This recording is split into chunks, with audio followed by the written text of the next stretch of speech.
Welcome to the 10th episode of From Scratch, where we follow Will and Brand as they build their startup Scalero. Today, we're going to have a little bit of drama. The boys have been at it for months and months, and they're getting a little bit tired. They are bootstrapped with zero funding and trying to balance out working as consultants and building the startup. That's always very, very hard. That's what happens. You get doubts. Is this ever gonna work? Are people ever gonna use this product? You just don't know. You just work, and maybe there is little progress, and maybe there isn't enough progress at least. That's a difficult time for any startup. So, we had a long conversation about this. Let's dig into it. Aina, we need your help. Building a product completely from scratch. Scalero is trying to build a SaaS tool to help companies build better emails. It's going to make email creation easy. There will be many challenges. I would love your help, Heine. I'm gonna do whatever it takes to help them. Boom. This is Raw Startup.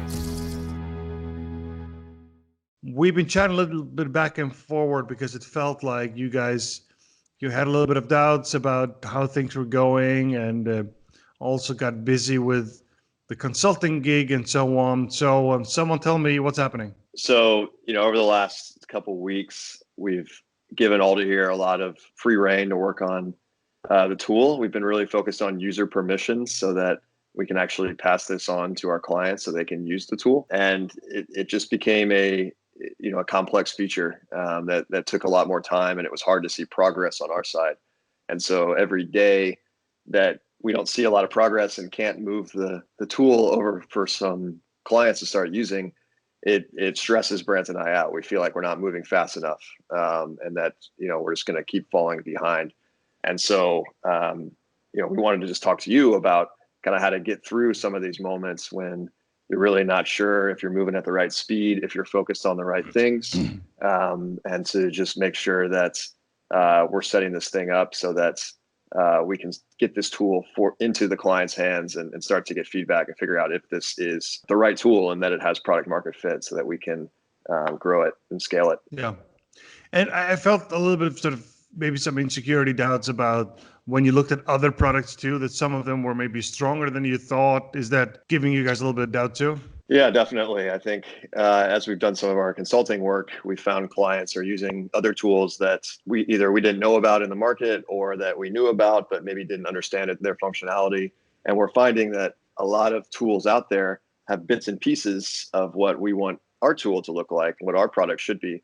We haven't found a product that's exactly like we want to build, so that's still good. But as we find these little niche products that work pretty well, we start to wonder exactly how will our product fit when all of these products already do exist out there, and companies are using them, even though it is in kind of a smaller fashion. This is where people give up, right? This is where people stop. This is where people go back to their full-time job, or just say, why don't I just do consulting and make some money? And it is just easier, right? So I think it's super important that you realize that this is a tricky spot to be in, and this is very often where it stops. But I think you got something. I think it's about figuring out exactly what it is, and you don't know that yet. But I'll tell you a couple of things about the advantages that you have that you might not think about. So when you look at these companies that are well-funded, have been around for a long time, they are always going to move slower than you are.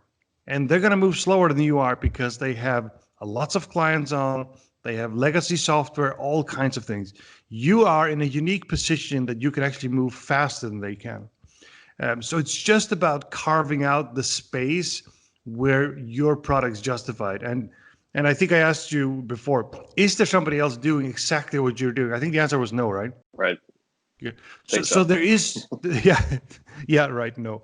So there is nobody else doing exactly this. So it can be justified. And then it just feels daunting. Like, why are we competing with companies that have raised $30 million and it's a pretty similar product? Well, because they haven't built exactly what you're building. It's actually quite hard for them to move. So what's very important for you guys right now is to make sure you actually move fast. Because if you don't do that, then you don't have any advantage. And that comes back to, like, when you've spent 2 weeks for one programmer working on permissions, that's not great. Like, that could have been a feature maybe that, if it was very important, It wasn't important. It shouldn't have been there yet. It was very important. It probably should have been scoped down. I think it's super important for you guys to keep the momentum going and forcing yourself to keep putting new clients on it, or otherwise you'll lose the ball on this one. Got it. That makes sense. Something you said there around, well, no product exists exactly what you're trying to build. So, that's good that you guys' vision is a little bit different. But I think the nice thing about copying what other people are trying to do is that there's already product market fit validation. And if you're trying to build something a little bit different, then you're going in the dark a little bit.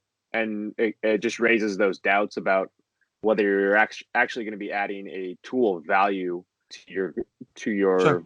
to people in the world out there. So, and I don't want to try to force our vision on this market. I don't want to try to say this is what people need. I'd rather listen to them, understand what they need, and develop around them for that. I mean, how do you find the balance of those two? Yeah. I think So I think that's kind of what I'm starting to struggle with a little bit. if the vision is better, then this is the right thing, right? Then you're forcing the right thing on them. They'll see, wow, this is this is a much better process, and they have to change a little bit.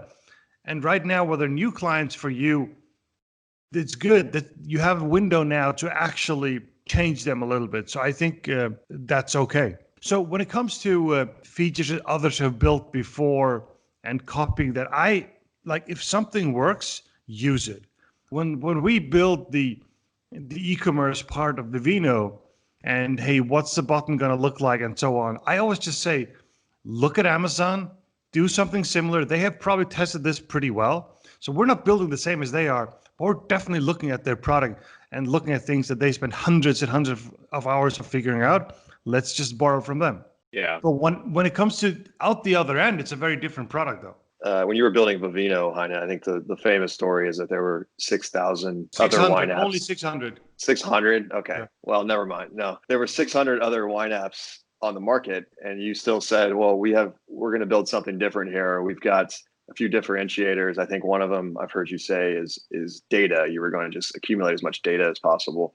So what's your recommendation for us to kind of find that piece that's going to separate us? I think we have some ideas on features that will separate us, but I'm not sure features necessarily count. So how do you recommend we think about this and understand our big differentiator? So for us, it was about figuring out what is the most important thing for the user. So we really, really quickly figured out, okay, what the user wants is relatively simple. There's a bottle of wine in front of me. Is it good or is it bad? Like, that's very, very simple. The problem is that there are 10 million wines out there and nobody knows if they're good or they're bad. So start by figuring out, okay, that's the core of the pain. And then you double down everything on that. And I think, honestly, that a lot of our competition, maybe they knew that, but they didn't put all the resource, all focus on that. For you guys to figure out, okay, is there a pain in some of the other tools that they just can't do? The best thing in a situation, if you're competing with someone who's been around for a few years, is figuring out some features that serve you, but they can't do. Sometimes, for some reason, it sort of contradicts with another feature, another thing they do. And they say, yeah, it's hard for us to do that because then this won't work. And you have the complete freedom to do whatever you want to solve your exact problem. Yeah, that makes sense. I think one thing that comes to mind, for Brant and I to discuss here is what exactly is that? And that's kind of the important. thought for me. The thought for me is probably workflow. So as we see all these other new products, not new products, all these existing products that we continue to discover, they don't necessarily solve the workflow challenges. And in some cases, they make it more complicated. So I think ultimately that's where we're headed to. But there's also probably another couple directions that we could think about as saying, everything goes towards this. But I think workflow is definitely an option. I don't know, but I think you'll figure it out. And workflow could well be it, because the others are like smaller standalone tools or do specific other tasks, whatever. But taking care of the full flow with all the people involved is a different task. Yeah, I think I think my thing is always, hey, just keep going. There's a market for this because you're already doing it. You are one of the reasons why you have doubts too is because your consulting business is actually doing this, and without the tool is taking over. And you guys know really well that the tools you're using for that are pretty crappy. Well, it's an interesting industry, and that Will, I'd be curious to hear what you think on this too. But it seems to us, based on our current clients, is that there's definitely not a one size fits all workflow of developing and building emails. And it seems I guess this goes back into our doubts. It seems naive of us to think that we'll build a tool that is a one size fits all tool to solve everybody's email workflow problems. So I guess the question is, we're never going to be able to do that. And I think naively we thought, well, we'll do that pretty well. So I guess the next question up is, what is the best possible tool that we can build that helps a good chunk of companies and their email workflows? And I think there's several different ways we can approach that, is what we're learning. We can build probably 4 or 5 different tools here. And yeah, I guess that's frustrating, is just seeing what we've already built. It's like, well, is that going to tie into what this ultimately is, or have we thrown away some money here? I don't know. Naive is good. Let's get real here. Naive is also what built Vivino. For Thais and me to go into a $300 billion market with 600 competitors, and anyone who knew anything about my wine said we're kind of stupid or naive. So naive is good. You have to have that naive courage to say, go. We're just going to do and just break through this. So I don't think that's a problem. You got to be a little bit. If you think about all the things this could go wrong, you're not going to do this. So naive is perfect for me. That naive really works. So when it comes to not solving all problems, I think that's super important. So you got to find a group that matches you guys best, meaning, hey, they're willing to pay for this and so on. And then find a workflow or product that works for that group, and then just double down. You're not going to solve all the problems for all these people. You're going to find the best one and say, this is how it's supposed to be done. We're building a tool for that. And when do we make that determination? I think we built a pretty vague tool. Yeah, so it's far. Pretty open still. Yeah. When's the right time to make that decision? Do you think you're going to, if you made some hard decisions now, are you actually going to lose some of them and say, yeah, we can't use this? And maybe that's fine. Yeah, I think that's a possibility. Yeah. Will, what do you think? It's possible, but I think we're still able to move pretty fast and adjust to things right now. So I don't know. That's less of a fear for me. It's like picking a point in time where we need to be committed, because we still don't have a lot of the feedback that I think we need to start making those decisions. Yeah, I don't. When you say when do you need to make those? I don't think you have a clear picture yet. I think it looks like it's pretty obvious that there are features you need to build that aren't built yet and that are going to apply to everyone. So I don't think you've gotten to the hard decisions yet. I think it's very important now that to keep the motivation up and keep you guys happy around this is to build more smaller features.